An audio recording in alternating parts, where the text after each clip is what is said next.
کہا جائے گا کہ فتنہ ختم ہو گیا ہے تو وہ اور لمبا ہو جائے گا۔ اتنے فتنوں میں آدمی صبح کو مومن اور شام کو کافر ہو جائے گا۔ لوگ اسی حالت میں ہوں گے یہاں تک کہ دو خیموں میں بٹ جائیں گے، ایک ایمان والوں کا خیمہ ہوگا جس میں بالکل نفاق نہیں ہوگا، اور دوسرا نفاق والوں کا خیمہ ہوگا جس میں بالکل ایمان نہیں ہوگا۔ بسم اللہ الرحمن الرحیم، اللہم صلی علی محمد النبی الامی وعلی آلہ وسلم تسلیما کثیرا۔ السلام علیکم ورحمۃ اللہ وبرکاتہ۔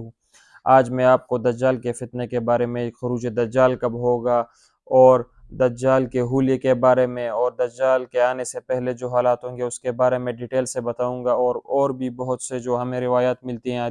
حدیثیں ملتی ہیں، اس کی روشنی میں آپ کو انشاءاللہ ڈیٹیل سے سب کچھ بتاؤں گا۔ ایک حدیث میں آیا نبی کریم صلی اللہ علیہ وآلہ وسلم کا ارشاد ہے کہ حضرت نوح علیہ السلام کے بعد ہر نبی نے اپنی امت کو دجال سے ڈرایا ہے، میں بھی تمہیں ڈراتا ہوں۔ ایک اور حدیث میں آیا ہے کہ آپ صلی اللہ علیہ وسلم نے ارشاد فرمایا، اللہ تعالیٰ نے ایسا کوئی نبی نہیں بھیجا جس نے اپنی امت کو دجال سے نہ ڈرایا ہو۔ میں آخری نبی ہوں اور تم آخری امت ہو، لہٰذا وہ تمہارے اندر ضرور نکلے گا۔ تو یہ دجال کا فتنہ جو ہے یہ بہت خطرناک فتنہ ہوگا۔ ایک اور روایت میں آتا ہے کہ حضرت آدم علیہ السلام سے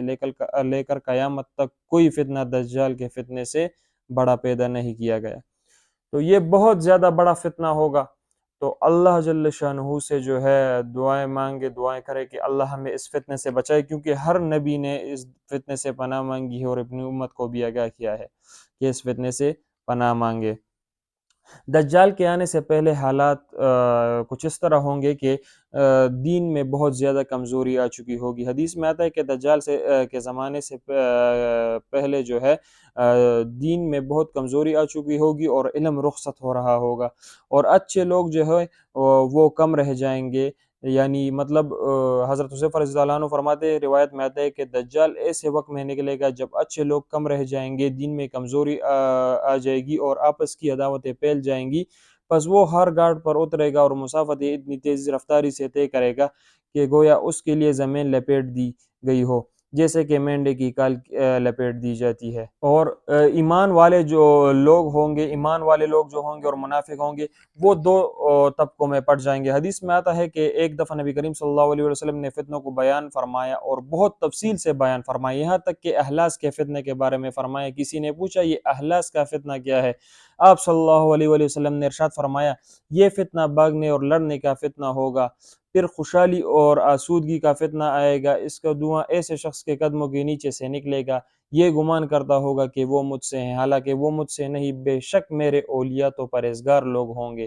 پھر لوگ ایک نااہل شخص پر متفق ہو جائیں گے، پھر تاریک فتنہ ہوگا، یہ فتنہ ایسا ہوگا کہ امت کا کوئی فرد نہیں بچے گا، ہر شخص اس کے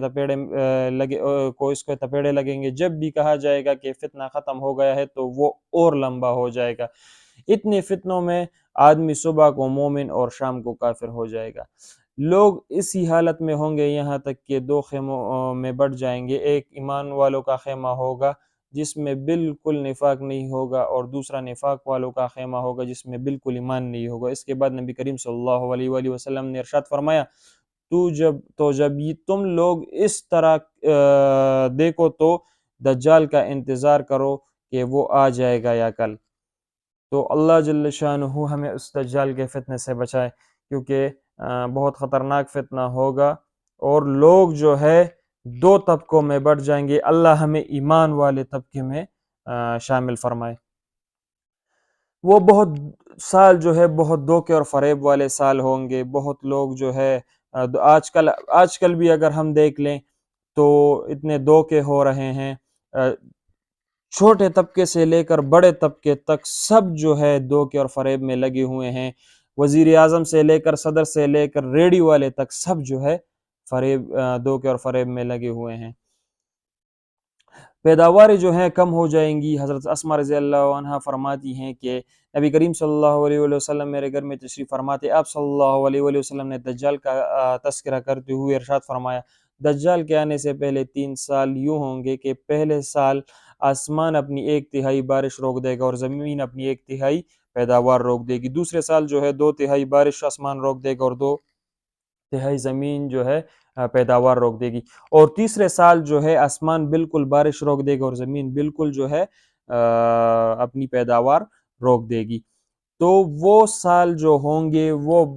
بہت جو ہے قحط والے سال ہوں گے، سارے مویشی جو ہے وہ مر جائیں گے، اور وہ سال جو ہے بہت قحط سالی والے ہوں گے، بہت سخت فتنے کا دور ہوگا، بہت سخت فتنے میں لوگ ہوں گے، اور انتہائی سخت فتنہ ہوگا، حتیٰ کہ رسول اللہ صلی اللہ علیہ وآلہ وسلم نے فرمایا کہ اس سے پہلے اتنا بڑا فتنہ کبھی جو ہے نہیں آیا ہوگا، اتنا بڑا فتنہ یہ ہوگا۔ اور اسی فتنے میں 3 مرتبہ لوگ جو ہے گھبرانے کا واقعہ پیش آئے گا کہ نبی کریم صلی اللہ علیہ وسلم نے ارشاد فرمایا مسلمانوں کے 3 شہر ایسے ہوں گے کہ ان میں سے ایک شہر تو 2 سمندروں کے ملنے کی جگہ پر واقع ہوگا، دوسرا شہر ہیرا کے مقام پر ہوگا، اور تیسرا شام میں۔ بس 3 مرتبہ ایسا واقعہ پیش آئے گا، لوگ گھبرا اٹھیں گے، پھر جلد ہی لوگوں کے برابر میں دجال نکل آئے گا۔ اس کے بعد جو ہے قسطنطنیہ کی فتح کے بارے میں رسول اللہ صلی اللہ علیہ وآلہ وسلم کی حدیث مبارک ہے کہ نبی کریم صلی اللہ علیہ وآلہ وسلم نے ارشاد فرمایا قیامت سے پہلے یہ واقعہ ضرور جو ہے ہو کر رہے گا کہ اہل روم عاماک یا وابق کے مقام پر پہنچ جائیں گے، ان کی طرف مدینہ منورہ سے ایک لشکر پیش قدمی کرے گا جو اس زمانے کے بہترین لوگ ہوں گے۔ جب دونوں لشکر آمنے سامنے آئیں گے تو رومی کہیں گے کہ ہمارے جو آدمی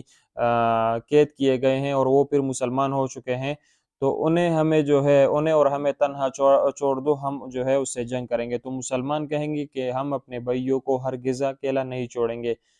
پھر اس دوران جو ہے وہ جنگ کریں گے۔ اب 1/3 مسلمان بھاگ جائیں گے جن کی توبہ اللہ جل شانہ کبھی قبول نہیں کرے گا۔ تو یہ جو ہے پھر ان کے درمیان جنگ ہوگی اور مسلمانوں کو جو ہے اللہ جل شانہ فتح دے گا، جس کے نتیجے میں یہ آئندہ ہر قسم کے فتنے سے محفوظ ہو جائیں گے۔ اس کے بعد جلد ہی یہ لوگ قسطنطنیہ فتح کر لیں گے اور اپنی تلواریں جو ہے زیتون کے درخت پر لٹکا دیں گے۔ یہ لوگ مال غنیمت تقسیم ہی کر رہے ہوں گے کہ شیطان جو ہے چیخ آواز لگائے گا کہ مسیح دجال تمہارے پیچھے تمہارے گھر والوں بستیوں میں گھس گیا ہے۔ یہ سنتے ہی وہ لشکر دجال کے مقابلے کے لیے قسطنطنیہ سے روانہ ہوگا، اور یہ خبر اگرچہ غلط ہوگی لیکن جب یہ لوگ شام پہنچیں گے تو دجال واقعی میں نکل آیا ہوگا۔ جب دجال کا فتنہ آئے گا تو اس سے پہلے جو ہے عرب کے لوگ بہت توڑے رہ گئے ہوں گے۔ ایک دفعہ رسول اللہ صلی اللہ علیہ وسلم نے فرمایا، جس کا مفہوم ہے کہ دجال کے فتنے کے بارے میں جو رسول اللہ صلی اللہ علیہ وسلم نے فرمایا، تو ایک صحابیہ نے پوچھا کہ اس وقت جو ہے عرب لوگ کہاں ہوں گے؟ تو آپ صلی اللہ علیہ وآلہ وسلم نے فرمایا کہ عرب اس زمانے میں بہت توڑے رہ گئے ہوں گے، اور ان میں سے اکثر بیت المقدس میں ہوں گے، اور ان کا جو ہے امام ایک مرد صالح ہوگا، اور جو ہے منبر اور محراب سے جو ہے دجال کے تذکرے جو ہے ختم ہو چکے ہوں گے۔ نبی کریم صلی اللہ علیہ وسلم کا ارشاد ہے دجال اس وقت تک نہیں آئے گا جب تک کہ لوگ اس کے تذکروں سے غافل نہ ہو جائیں، یہاں تک کہ مساجد کے ائمہ بھی منبر و محراب پر اس کا تذکرہ کرنا چھوڑ دیں گے۔ اور یہ ایک اور نشانی ہے کہ اس سے پہلے جو ہے زمین کا پانی جو ہے نیچے ہو جائے گا۔ حضرت عبداللہ بن عمر رضی اللہ عنہ فرماتے ہیں کہ دجال کے آنے کے کچھ متعین نشانیات ہیں، جب چشمے نیچے چلے جائیں، پانی نیچے ہو جائے، نہروں کا پانی نکال لیا جائے، گھاس پیلی ہو جائے۔ حضرت عبداللہ بن عمر بن العاص رضی اللہ عنہ فرماتے ہیں دجال کے آنے کی کچھ متعین نشانیاں ہیں، جب چشمے نیچے ہو جائے، پانی نیچے چلا جائے، نہروں کا پانی جو ہے نکال لیا جائے اور گھاس پیلی ہو جائے۔ اسی طرح پہلے حدیث میں نے آپ کو سنا دی تھی کہ پہلے 3 سالوں میں جو ہے دجال سے وہ بارشیں کم ہو جائیں گی، بالکل ختم ہو جائیں گی، اور زمین اپنی پیداوار جو ہے روک دے گا۔ تو یہ دجال کے آنے سے پہلے جو علامات ہیں یہ ہوں گی، تو اس کے بعد جو ہے دجال کا خروج ہوگا۔ دجال کے حلیے کے بارے میں آتا ہے کہ وہ رنگ میں جو ہے سرخ و سفید ہوگا، جسم بھاری بھرکم ہوگا، اور قد سے جو ہے وہ پستہ قد ہوگا۔ سر کے بال جو ہے بہت زیادہ ہوں گے، گھنگریالے ہوں گے اور الجھے ہوئے ہوں گے۔ اس کی دونوں آنکھیں خراب ہوں گی، بائیں آنکھ سے کانا ہوگا اور دائیں آنکھ پر ایک موٹی پلی ہوگی۔ نوجوان ہوگا، اور جو ہے دجال کی دونوں آنکھوں کے درمیان کافر لکھا ہوگا، یعنی کافارہ لکھا ہوگا، جس کو ہر وہ شخص پڑھ سکے گا جو مومن ہوگا اور دجال کے عمل کو ناپسند کرتا ہوگا، خواہ وہ پڑھا لکھا ہو یا پڑھا لکھا نہ ہو، لیکن وہ یہ پڑھ سکے گا۔ اچھا، اس کے بعد جو ہے جو روایات میں ہمیں ملتا ہے کہ دجال 4 جگہوں سے جو ہے نکلے گا۔ جو روایت میں آتا ہے وہ 4 جگہ جو ہے روایت میں آئی ہیں کہ شام اور عراق کے درمیان سے ایک ہے، اور ایک ہے دوسرا جو بتایا گیا ہے وہ خز و کرمان کے خراسان کی طرف ایک علاقہ ہے وہاں سے، اور ایک جو ہے خراسان سے، اور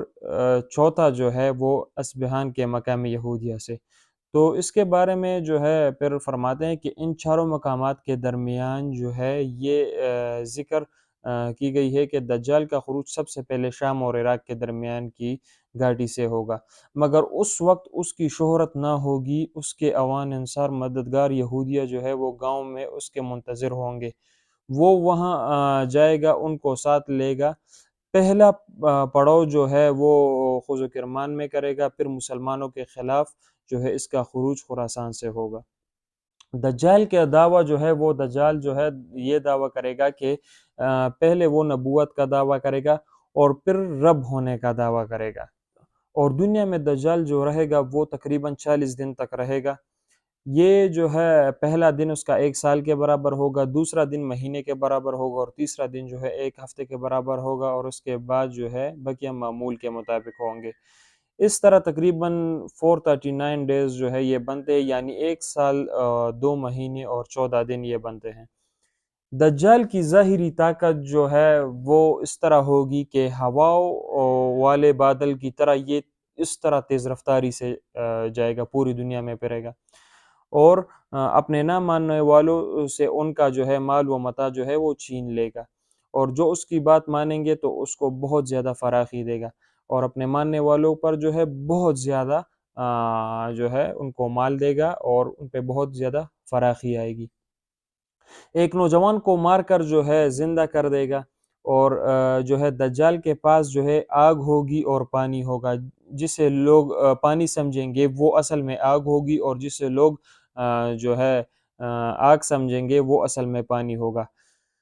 اس کے بعد جو ہے دجال کے پاس جو ہے جنت بھی ہوگی، جہنم بھی ہوگی، اس کی جو جنت ہوگی وہ اصل میں جہنم ہوگی، اور جو جہنم ہوگی تو وہ اصل میں جنت ہوگی۔ اور یہ دجال کے پاس جو ہے پانی کی نہر اور روٹیوں کا پہاڑ ہوگا، اور دجال کے ساتھ جو ہے 2 پہاڑ ہوں گے، ایک آگ اور دھوئیں کا ہوگا، اور دوسرا جو ہے درخت اور نہروں کا ہوگا۔ حضرت حذیفہ رضی اللہ عنہ فرماتے ہیں کہ دجال ہر گھاٹ پر اترے گا، اس کے لیے زمین ایسی لپیٹی جائے گی جیسے مینڈے کی کال، اس کی سواری گدھے کی ہوگی، اور دجال کے ساتھ جو ہے شیاطین ہوں گے۔ تو وہ ایک شخص سے کہے گا کہ میں جو ہے تمہارے ماں باپ کو جو ہے میں زندہ کر سکتا ہوں، تو کیا تم مجھے پھر رب مانو گے؟ تو وہ کہے گا کہ ہاں میں مانوں گا۔ تو وہ شیاطین کو حکم دے گا، تو وہ اپنی شکل و صورت جو ہے اس کے ماں باپ کے مطابق بنا دے گا، اور پھر اس سے کہے گا کہ بیٹا یہ تمہارا رب ہے، اس کو مان لو۔ تو اتنا بڑا فتنہ ہوگا، خود سوچ لیں کہ یہ چھوٹے چھوٹے فتنوں سے آج ہم نہیں بچ رہے، تو اتنے بڑے فتنے سے ہم کیسے پھر بچیں گے؟ تو اس کے لیے میں آپ کو انشاءاللہ نیکسٹ ویڈیو میں جو ہے اس کے لیے خصوصی دعائیں ہیں، اور جو حدیثوں میں ہمیں ملتا ہے اس کے بارے میں انشاءاللہ بتاؤں گا ضرور، کہ مطلب کس طرح ہے جو ہے اس سے دجالی فتنوں سے بچا جائے۔ اچھا، اسی طرح جو ہے دجال آسمان کو برسنے کا حکم دے گا، تو وہ جو ہے بارش برسائے گا، اور جب زمین کو حکم دے گا کہ تو وہ جو ہے فصل اگائے گی۔ تو اسی طرح جو ہے جو اس کے ماننے والے ہوں گے وہاں پر جو ہے یہ جب جائے گا، جو اس کو مانے گا، تو وہاں پر جو ہے بہت زیادہ جو ہے پانی بھی اور بہت زیادہ جو ہے خوراک اس کو دیا جائے گا، لیکن جو اس کی بات نہیں مانے گا اس پر قحط جو ہے آ جائے گی، وہ بالکل جو ہے بہت سخت دور ہوگا، اور اس کے لیے جو ہے مطلب اس وقت تو وہ اس پر قحط آئے گا، لیکن اللہ کے نزدیک اس کا بہت بڑا مقام ہوگا۔ اس کے بعد جب حضرت عیسیٰ علیہ السلام کا نزول ہوگا، یعنی مطلب جب دجال جو ہے اب جب آئے گا، تو اس وقت جو ہے دجال کے پاس تو بہت زیادہ طاقت ہوگی، تو مسلمان جو ہے وہ انہوں نے دجال نے مسلمانوں کا محاصرہ کیا ہوگا، اور مسلمان ایک جو ہے ایک جگہ پہ قید ہوں گے، تو اس وقت جو ہے حضرت عیسیٰ علیہ السلام کا نزول ہوگا، فجر کی اذان جو ہے ہو چکی ہوگی اور نماز کھڑی ہونے والی ہوگی، تو حضرت عیسیٰ علیہ السلام جو ہے وہ جو ہے دو فرشتے ہوں گے، ایک پر دائیں ہاتھ اور ایک پر جو ہے دوسرا ہاتھ رکھا ہوگا، اور وہ نیچے اتریں گے اور اس طرح اتریں گے کہ ان کے بالوں سے جو ہے وہ پانی کی بوندیں جو ہے نیچے ٹپک رہی ہوں گی۔ تو وہ وہاں ایک دمشق میں ایک جو ہے مینار پر اتریں گے، اور پھر وہاں سے وہ سیڑھے کے پر سے اتریں گے، کیونکہ وہ کہیں گے کہ دنیا دارالاسباب ہے، ابھی سیڑھی لاؤ۔ تو اس وقت جو ہے وہ امام مہدی جو ہے ان سے کہیں گے کہ آپ جو ہے آگے نماز پڑھائیں، تو وہ کہیں گے کہ نہیں، آپ جو ہے نماز پڑھیں۔ تو وہ فجر کی نماز جو ہے امام مہدی کی ابتداء میں پڑھیں گے۔ اس کے بعد حضرت عیسیٰ علیہ الصلوۃ والسلام کہیں گے کہ آپ جو ہے یہ دجال سے کیوں ڈرتے ہو، کس چیز نے تمہیں جو ہے منع کیا ہے اس کو جو ہے مارنے سے۔ تو پھر جو ہے حضرت عیسیٰ علیہ الصلوۃ والسلام جائیں گے، اور جب دجال اس کو دیکھے گا تو اس طرح پگھلے گا جس طرح پانی میں نمک پگھلتی ہے، اور بابلت پر یہ ایک جگہ ہے جہاں ابھی یہودیوں نے ایئرپورٹ بنایا ہے، وہاں پر اس کو قتل کر دے گا، ختم کر دے گا ایک وار مار کر۔ دجال کے لشکر کے بارے میں آتا ہے کہ دجال کے ساتھ جو ہے نکلنے والے لوگوں میں اکثر لوگ جو ہے وہ عورتیں ہوں گی، اور دجال کے ساتھ منافق مرد اور عورت ہوں گے، حتیٰ کہ مدینہ منورہ بھی جو منافق و منافقہ ہوں گے وہ دجال کے ساتھ آ ملیں گے۔ دجال کا لشکر جو ہے یہودیوں کا ہوگا۔ دجال کے ساتھ جو لوگ ہوں گے ان کے جوتے بالوں کے اور چہرے ایسے ہوں گے جیسے ڈال جس پر تہ بتہ چمڑا جو ہے چڑھایا گیا ہو۔ دجال کے ساتھ جو ہے اصفہان کے 70,000 یہودی ہوں گے جن پر سبز رنگ کی چادریں ہوں گی، اور تقدیر کے انکار کرنے والے بھی جو ہے دجال کے لشکر میں ہوں گے۔ تو یہ وہ دجال کا لشکر ہوگا، یہ لوگ جو ہے دجال کے لشکر میں شامل ہوں گے۔ اور ایک روایت میں آیا ہے کہ جو زیادہ تر موسیقی سنتے ہیں وہ جو ہے دجال کے لشکر میں شامل ہوں گے۔ تو اللہ سے دعائیں کریں کہ اللہ جل شانہ ہمیں ان دجالی فتنوں سے بچائے، اور زیادہ سے زیادہ جو ہے ان دجالی فتنوں سے بچنے کی جو ہے اللہ سے دعا کرے کہ اللہ ہمیں ان سے پناہ دے دے۔ اور اس کے بارے میں جو ہے میں انشاءاللہ نیکسٹ ویڈیو میں آپ کو بتاؤں گا کہ دجال کے فتنے سے بچنے کے لیے جو دعائیں ہیں اور جو طریقے ہیں وہ انشاءاللہ میں آپ کو ڈیٹیل سے بتاؤں گا انشاءاللہ نیکسٹ ویڈیو میں۔ تو انشاءاللہ اسی چینل پر آپ کو وہ ویڈیو ملے گی۔ ہمارا جو ہے ابھی یہ چل رہا ہے کہ پہلے ہم نے امام مہدی کے بارے میں بتایا، ابھی دجال کے بارے میں انشاءاللہ، اس کے بعد جو ہے حضرت عیسیٰ علیہ السلام کے بارے میں، قیامت تک جتنی بڑی نشانی ہے اس کے بارے میں انشاءاللہ ڈیٹیل سے بتاؤں گا۔ تو انشاءاللہ سبری ویڈیو جو ہے اسی چینل پہ آپ کو ملے گی۔ جزاک اللہ۔ السلام علیکم ورحمۃ اللہ وبرکاتہ۔